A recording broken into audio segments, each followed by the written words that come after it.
Hello everyone, welcome back to my channel village and city life. तो कैसे हैं आप सब? उम्मीद करती हूँ आप सब ठीक होंगे और स्वस्थ होंगे।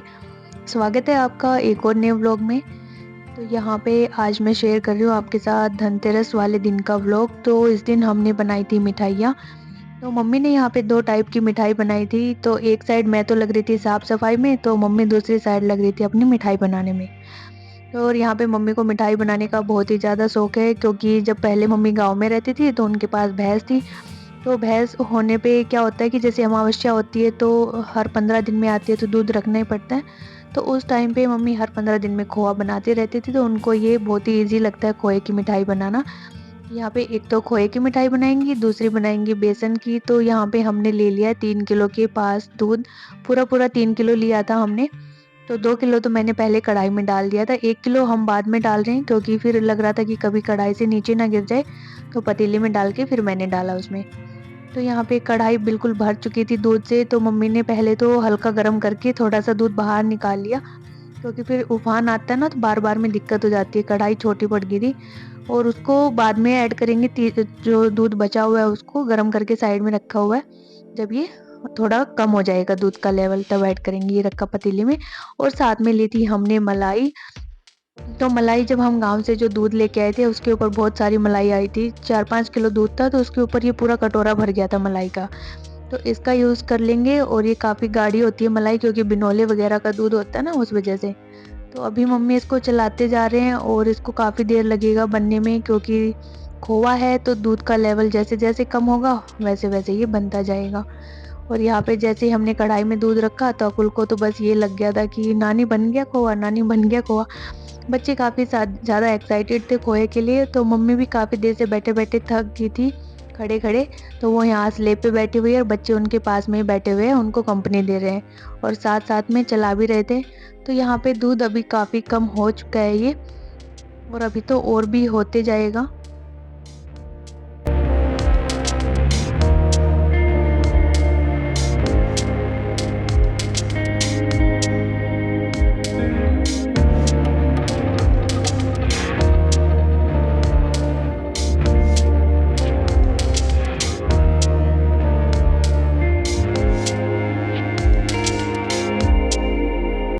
तो यहाँ पे दूध हो चुका है बिल्कुल कम, खोआ बन चुका है। इसमें अब मम्मी ऐड कर देंगी चीनी। तो ये पूरा कटोरी चीनी ऐड हमने नहीं किया था, इसमें से कुछ बचा लिया था, और बिल्कुल परफेक्ट क्वांटिटी में मीठा बनाता है ये खोआ। तो अभी मीठा डालने के बाद भी इसको काफ़ी देर तक चलाना है, क्योंकि कलर वो नहीं आया है इसका जो हमें चाहिए। व्हाइट कलर नहीं चाहिए, थोड़ा पका-पका सा कलर चाहिए, जो गेहुआ सा रंग होता है ना, वो वाला चाहिए इसमें हमें। तो अभी मम्मी इसको और चलाते जाएँगे।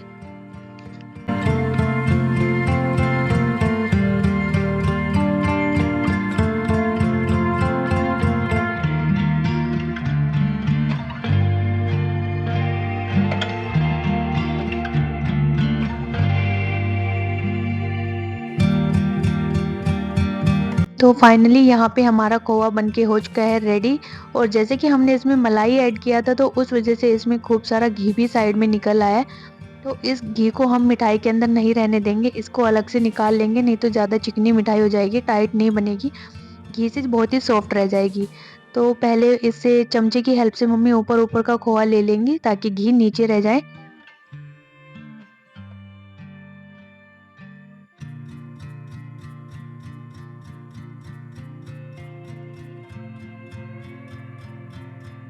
और अभी भी इसके अंदर इतना घी था, तो मम्मी ने दबा-दबा के इसको कटोरे की हेल्प से सारा घी एक साइड कर लिया और उसको सारे को कढ़ाई में ऐड कर दिया, और इसको फैला के फिर रख देंगे, मतलब ठंडा होने के लिए। तो इतना घी इसके अंदर से निकल आया था, तो इसको हम कढ़ाई में ही रहने देंगे और इसको ठंडा होने के लिए रख देंगे। बाद में फिर इसकी मिठाई काट लेंगे, क्योंकि गर्म है अभी, तो मिठाई नहीं काट सकते। बच्चों ने तो वैसे ही गरम-गरम खा लिया था कटोरी में डाल के, क्योंकि वो उनको सब्र नहीं था, इतनी देर से वो बैठे थे, वेट कर रहे थे कब बनेगा। और यहाँ पे फाइनली ये ठंडी हो चुकी थी, तो मैं मिठाई काटने लग गई थी। और ये इतनी टेस्टी बनी थी, एकदम से घर की बनी हुई थी, ना कोई इनमें केमिकल है, ना ही कोई दूसरा मिलावट है। काफ़ी टेस्टी बन के तैयार हुई थी, और मम्मी तो है ही पुरानी खिलाड़ी इन सब चीज़ों की।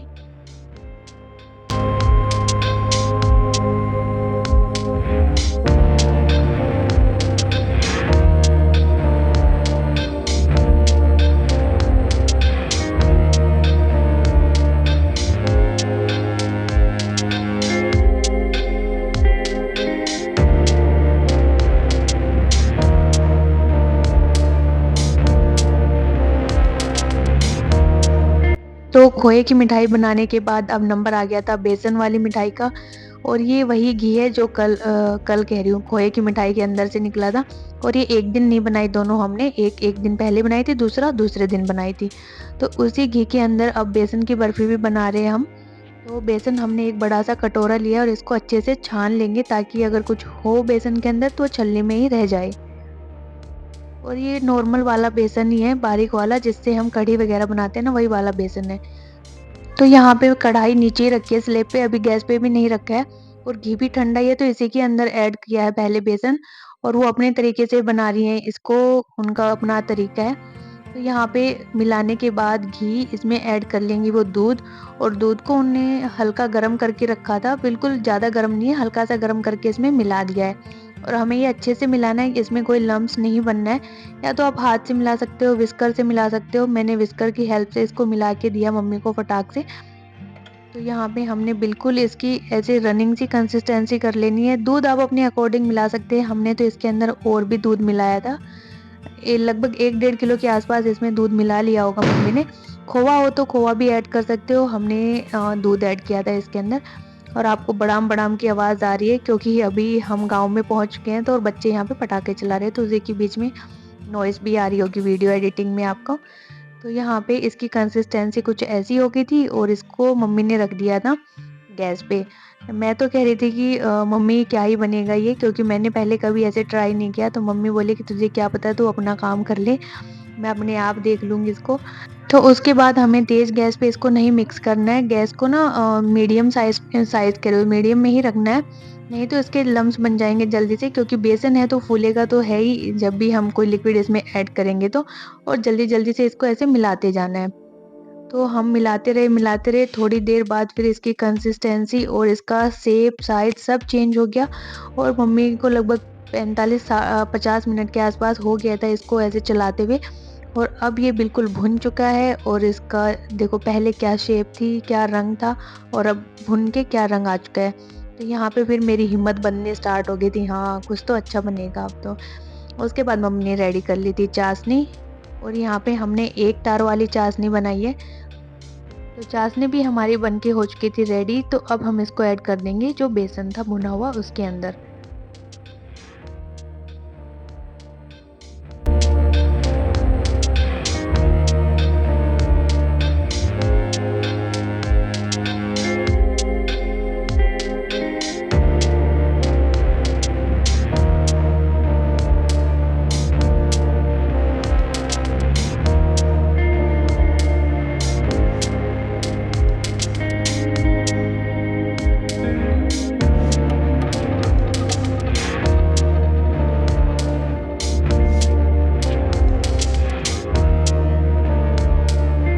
तो चाशनी मिलाने के बाद भी हमें इसे 3 से 4 मिनट तक ऐसे ही चलाते रहना है। फिर मम्मी को इसमें घी थोड़ा कम लगा, तो उन्होंने 1 चम्मच के आसपास इसमें घी ऐड करवाया। और घी से जो बर्फ़ी थी उसमें एक अलग सी शाइन आ जाती है, उस वज़ह से हमने इसमें थोड़ा-सा घी ऐड और कर दिया। उसके बाद 1-2 मिनट और चलाएँगे और फिर इसको उतार लेंगे गैस से नीचे। और यहाँ पे ये इस स्टेज पे बन के हो चुकी हैं रेडी।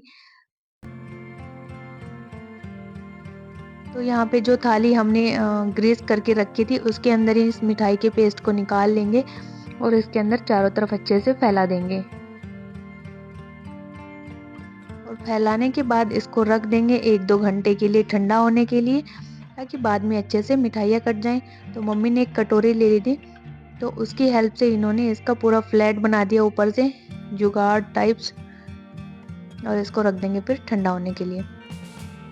तो 2-3 घंटे बाद फिर हम इसमें देखेंगे कि ये सेट हो चुका था, और फिर इसकी यहाँ पे मिठाई काटना स्टार्ट कर देंगे। तो बच्चे भी यहाँ पे इस स्टेज पे वेट कर रहे थे कि कैसी बन के हुई हैं ये तैयार। और ये बोले कि इसकी डायमंड शेप काटना, आप जैसी काजू कतली की होती है। तो मैंने कहा ठीक है वैसी काट देंगे, हमें तो शेप काटनी है।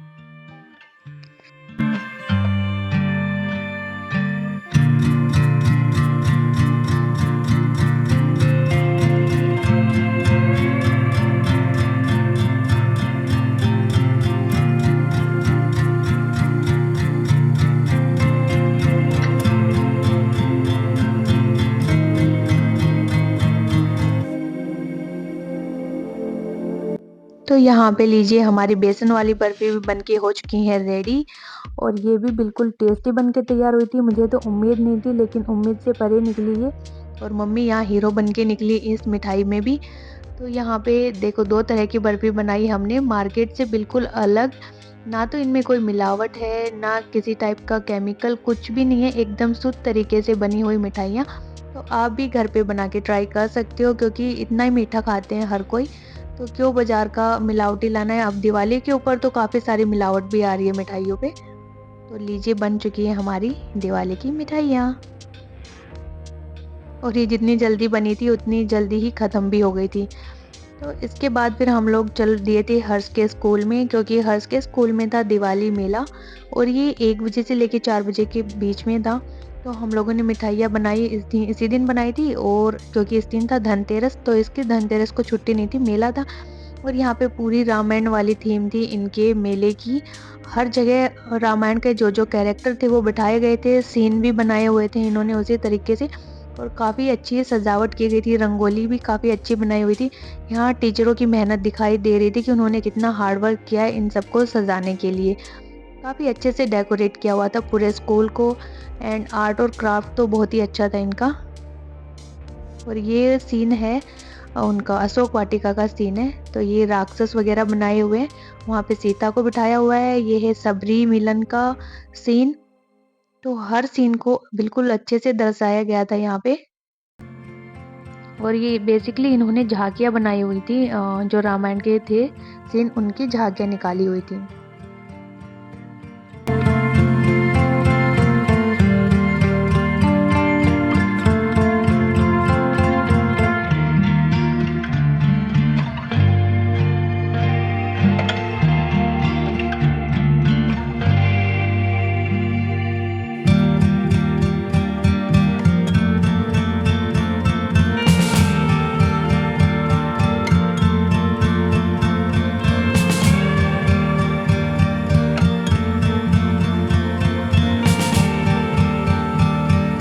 और दूसरी साइड था यहाँ पे मेला और स्टेज प्रोग्राम भी हो रहा था, बच्चे परफॉर्म कर रहे थे और ये हर सकूल घूम रहे। यहाँ पे मम्मी आई थी, हम चारों जने आए थे, हस्बैंड तो थे नहीं, उनका ऑफिस था और इस साइड लगी हुई थी स्टॉल्स खाने की। तो यहाँ पे स्टॉल्स पे काफ़ी ज़्यादा भीड़ लगी हुई थी, बच्चों की, बड़ों की, क्योंकि बच्चों को तो यहाँ आते ही भूख लगना स्टार्ट हो जाती है। फिर इनके स्कूल में पेरेंट्स के लिए भी था एक लाइव जुम्बा सेशन था। तो यहाँ पे सामने जुम्बा सिखा रहे थे और सबको करने के लिए भी बोल रहे थे। तो जो इंटरेस्टेड थे वो आगे आके अपना जुम्बा कर रहे थे और काफ़ी मज़ा भी आ रहा था इन सबको करने में। काफ़ी इंटरेस्टिंग सा था ये।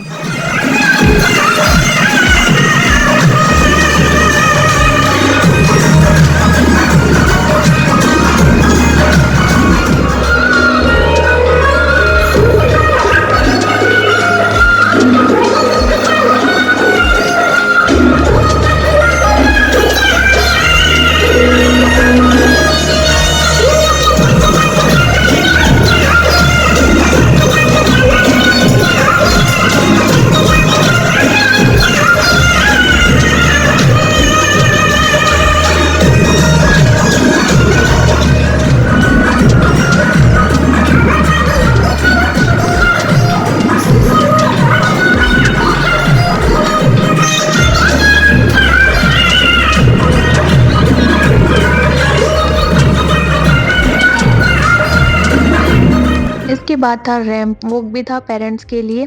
तो काफ़ी मम्मियों ने परफॉर्म भी किया था रैंप वॉक के लिए।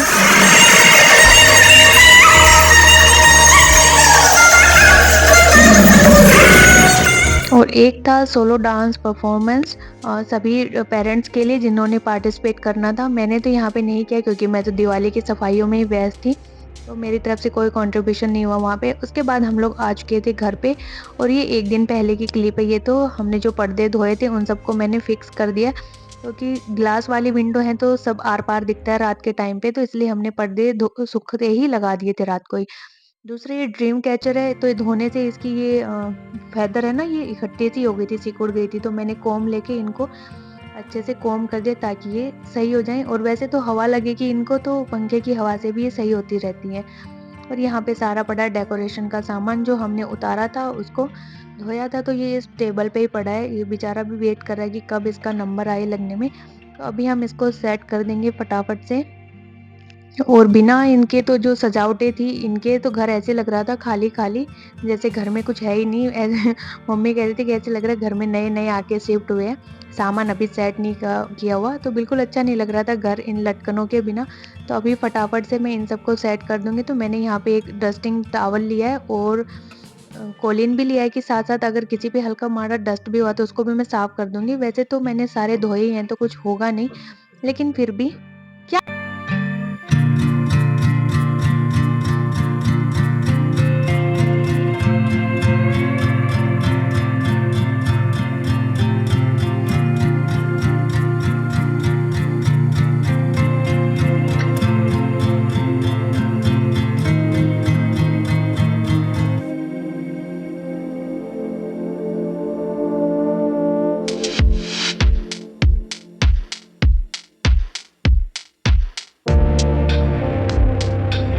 और ये इतने सारे थे कि समझ में ही नहीं आ रहा कौन-सा किसमें डालूँ, तो फिर मैंने सोचा चलो जिसका पता है पहले वहाँ से स्टार्ट करते हैं। तो टीवी यूनिट के मुझे पता था कि इस पे कौन-कौन से रखे थे, उनको मैंने फटाफट रख दिया।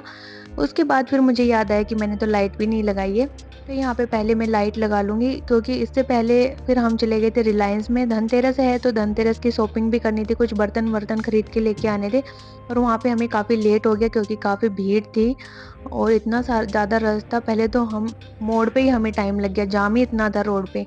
तो वहाँ से आने के बाद फिर हमने लाइट्स वगैरह लगाई, और यहाँ पे मेरे पास ये पिछले साल की लाइटें हैं, येलो कलर की और ग्रीन कलर की, तो मैं इनको लगा दूँगी। और बच्चे नीचे खेल रहे थे तो इन्होंने देखा कि मैं यहाँ लाइट लगा रही थी, ये तुरंत दौड़ के ऊपर आ गए कि चलो हम भी आज लाइट लगा रहे हैं, क्योंकि गली में सबने लाइट लगा दी है। और फाइनली हमारी लाइट भी यहाँ पे लग के हो चुकी है रेडी।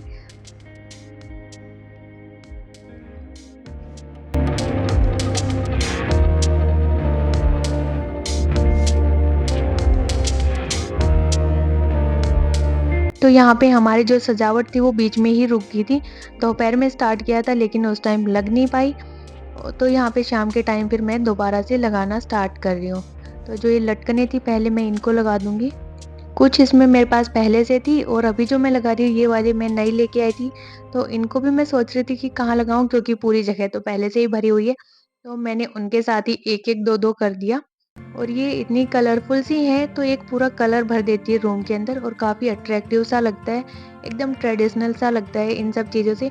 और ये इतनी महँगी चीज़ें भी नहीं हैं, बिल्कुल छोटी-छोटी और सस्ती-सस्ती चीज़ें हैं जिनसे आप अपने घर को सजा सकते हैं। और मुझे ये पर्सनली बहुत ही अच्छी लगती है ऐसे सजाने में।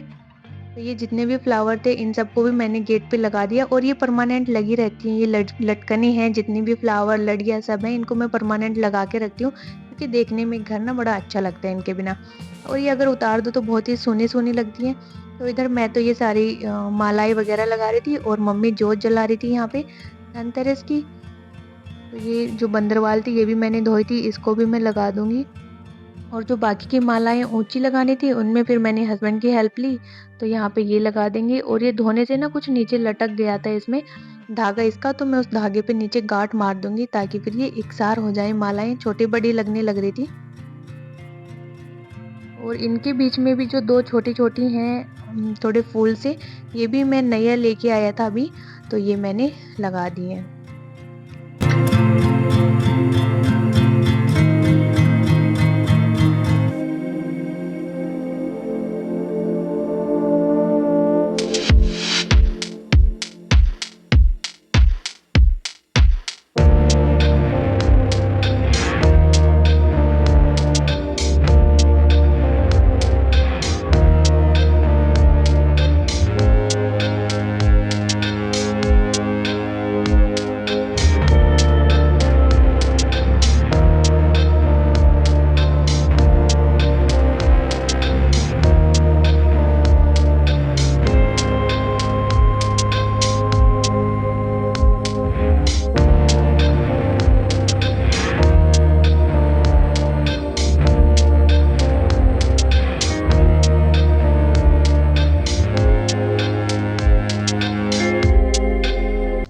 और ये फ्लावर पॉट भी मैंने नया निकाला है, पहले से रखा हुआ था मेरे पास, क्योंकि पहले जो यहाँ पे रखा हुआ था वो काँच का ब्लू कलर का, वो खराब हो गया है, तो उसको मैं अभी फेंकूँगी नहीं, वो भी काँच का ही है, तो उसको अभी कलर-वलर करके बाद में आराम से उसका भी बना देंगे पॉट, क्योंकि ये सब चीज़ें फेंकने की नहीं होती है, डीआईवाई से काफ़ी अच्छा बन जाता है इनसे फ्लावर पॉट। तो जितने भी ये फ्लावर्स थे सबको मैंने अरेंज कर दिया है इनके अंदर, और अब इनको रख देंगे इनकी जगह पे। अब बस छोटे-छोटे जो फ्लावर्स थे ये रह गए थे, तो इनको इकट्ठा करके लगाना था एक जगह पे। और यहाँ पे हस्बैंड कह रहे थे कि कितना ला देगी घर को क्योंकि मैंने एक-एक साथ 2-2 लड़ियाँ लगा दी थी, इस वजह से बोल रहे थे वे। और यहाँ पे फाइनली सारी चीज़ें सेट हो गई हैं, बस इनको रखना बाकी है और अपना घर हो गया है यहाँ पे रेडी। तो ये सब पौधे हैं, इनको भी मैं अच्छे से सजा दूँगी। पौधे भी आपकी डेकोरेशन में काफ़ी हेल्प करते हैं, इनसे भी घर आपका बड़ा अच्छा लगता है। तो फाइनली हमारा घर हो गया festive ready, and take a look.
तो देख सकते हैं कि अब कैसा लग रहा है, और बिना इन सब लटकनों के और डेकोरेशन के आइटम के पहले घर कैसा लग रहा था, बिल्कुल एकदम सुनसान सा लग रहा था, और अब बिल्कुल कलरफुल सा लग रहा है। अच्छा, मुझे तो बड़ी अच्छी वाइब दे रहा है ये, बिल्कुल सस्ती चीज़ें और उनसे पूरा घर डेकोरेट हो गया।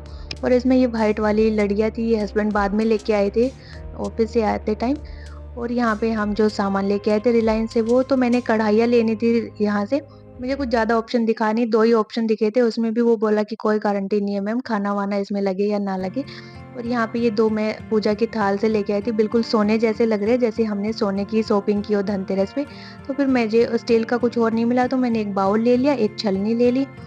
तो बस यही था मेरी धनतेरस की शॉपिंग। और पूजा हम मंदिर में नहीं करते धनतेरस पे, गाँव में क्या होता है कि जो पानी का मटका रखने का जगह होता है ना, वहाँ पे पूजा करते हैं। तो मम्मी ने भी वैसे ही किया, उसके नीचे दाने रख दिए और जोत जला दी, तो गाँव में देसी तरीके वाली पूजा हमने की थी।